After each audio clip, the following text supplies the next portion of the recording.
मन को काबू में कैसे करें, मन को बस में कैसे करें कि उपाय। मन की चंचलता सर्वविदित है। अध्ययनता सागर पर भी कई बार लोग परिश्रम करते हैं कि मन तो कैसे वश में किया जाए, क्या करें कि मन को हमेशा काबू में रहे। तो आइए जानते हैं कि मन को अपने काबू में कैसे रखा जा सकता है। सबसे पहला काम जो आपको करना है वो है अपने मन को समझना है, दुख को मन से अलग करना।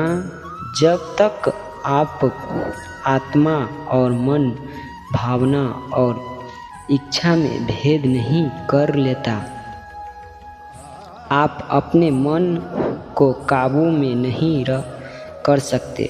वास्तव में मन का कोई वस्तुतः अस्तित्व ही नहीं, आपके ही कुछ आदतें, इच्छाओं को, संस्कारों में समुच्चय को मन करते हैं, जिसका संचालन भी पूरी तरह से आपकी आत्मा या यूँ कह लीजिए कि आपके द्वार की ही किया जाता है। अगर हम मन शब्द को जोड़े तो यह दोनों अक्षरों से टूटता है। मन जोड़ मन, म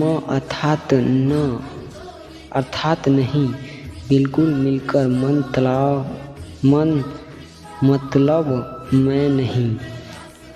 यह मैं से हमारा मतलब आत्मा से है, अर्थात जहाँ भी कुछ ऐसा हो रहा है जो आत्मा से अनुकूलित नहीं हो तो जान लो कि वह कार्य मन के लिए द्वारा हो रहा है। ऐसे नहीं कि वहाँ आत्मा कायरता नहीं, आत्मा कायरता है, लेकिन निर्णय लेने का आत्मा के वश में नहीं न होकर आपके इंद्रिय छलों, आदतों पर, संस्कारों के वश में है।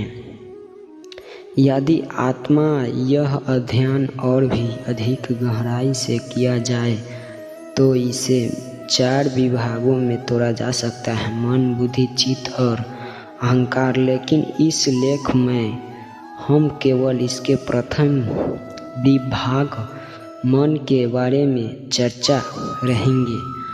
हम सुबह से शाम तक जो भी कार्य करते हैं वह किसी इच्छाओं और आवश्यकताओं से प्रेरित होकर करते हैं। ध्यान दीजिए, सबको पर गौर कीजिए। इच्छा और आवश्यकता दोनों में बहुत बड़ा अंतर है। हर आवश्यकता एक इच्छा होती है, लेकिन हर इच्छा एक आवश्यकता हो यह जरूरी नहीं। अब सारा खेल इन्हीं दोनों को समझने में है। तो आइए हम अब कुछ व्यवहारिक उदाहरणों से समझते हैं। मान लीजिए आप पानी पी रहे हैं। अब मैं आपसे प्रश्न करता हूँ कि क्यों पी रहे हो। अब इसके 2 जवाब हो सकते हैं। पहला, मन हुए, इच्छा हुई। दूसरा, प्यास लगी, आवश्यकता हुई।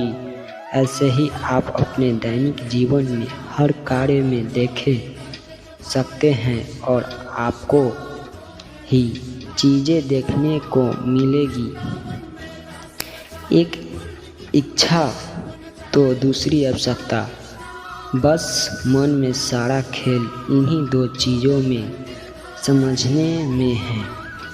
जब आप अपनी इच्छा और आवश्यकताओं को अंतर करना सीख लेते हैं तो आप मन को समझ लेते हैं, और हमें यही तो करना था। अब आती है बात जिद की। तो कई बार ऐसा होता है कि हमें पता होता है कि अमुक कार्य को करना हमारी आवश्यकता नहीं, महज इच्छा, फिर भी हम उस कार्य को करने के लिए स्वयं को मजबूर महसूस करते हैं। जैसे आपको भूख नहीं है, लेकिन सामने तरह तरह के मिठाई पड़े हैं जिन्हें देखकर आपके मुंह में पानी आ रहा है। बहुत कोशिश करने के बाद आपका खुद को नहीं रोक पाते हैं और उन्हें खा लेते हैं। एक दूसरे को उदाहरण लेते हैं। मान लीजिए कि अश्लील चरित्र या कहानी को सुनकर आपके मन में कुविचारों का वर्षा शुरू हो गई।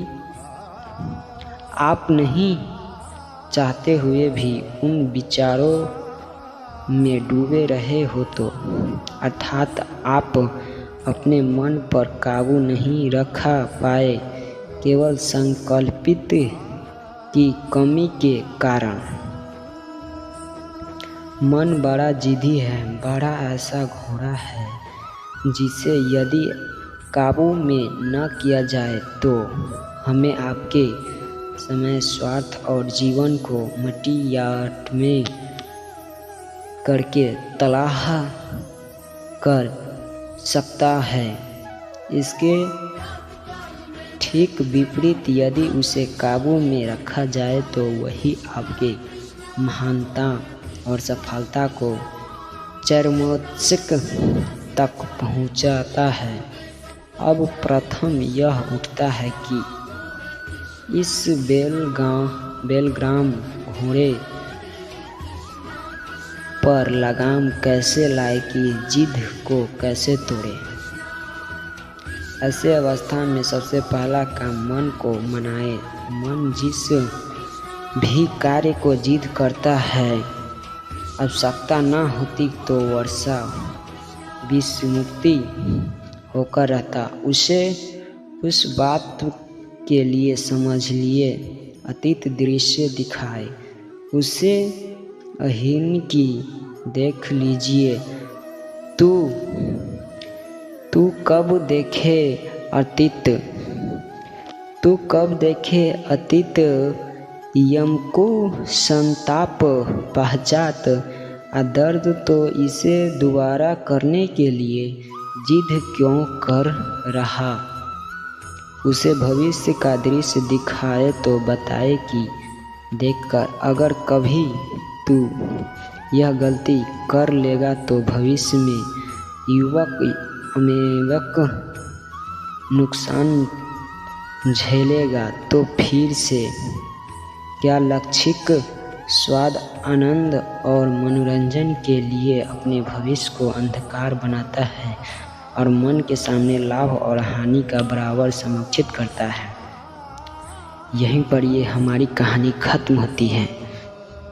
जय हिंद, जय भारत। मिलते हम अगले वीडियो में। थोड़ी सी पार्ट और है, चलिए मैं इसे पढ़ के दिखला देता हूँ कि कहते हैं न, यदि विवेक न आपके साथ दिया और आपके कर्म सही रहे तो आपका मन जिद्दी के वास्तविक को समझ जाए और आप गलती करने से बच जाए। लेकिन फिर भी यदि मन जिद पर उतरता आए तो आगे का तरीका अपनाएं। यह बात तो आप खुशखबरी से जानते होंगे कि लोहे को लोहे ही काटता है, जहर तो तोड़ जहर होता है। यदि भी जिद मोड़ लेता है तो जिद का मतलब विवेकपूर्ण दृढ़ संकलित शक्ति है।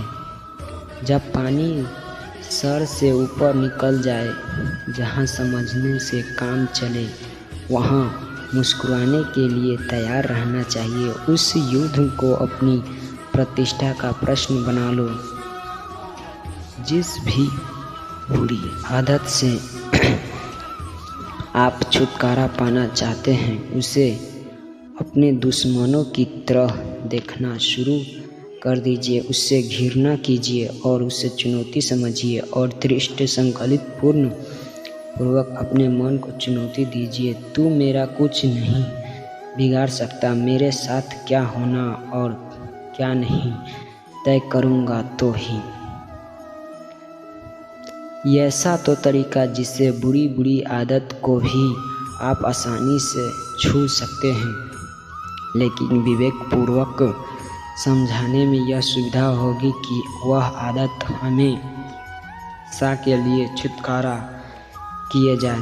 स्वामी रामतीर्थ का एक दृष्टांत है। यह बात उस समय की है जब स्वामी रामतीर्थ कॉलेज जाते थे। जिस रास्ते से वह कॉलेज जाते थे उसी मार्ग में एक व्यक्ति प्रतिदिन थकी लगती थी। सुबह सुबह वह उस थकी पर गर्म जलेबी और नाश्ता देख छात्र तीर्थराम का मन जलेबी खाने को चलता था। गरीबी परिस्थिति में होने से रामतीर्थ के पास ज़्यादा पैसे हो तो ये नहीं करते थे कि, लेकिन वह मन को बड़े संयमी से वह अपने मन को कमजोरी को समझ चुके थे और वह इस कमजोरी से छुटकारा पाने के लिए आखिरी एक दिन उन्होंने जलेबी के लिए पैसे जुटा लिया और जलेबी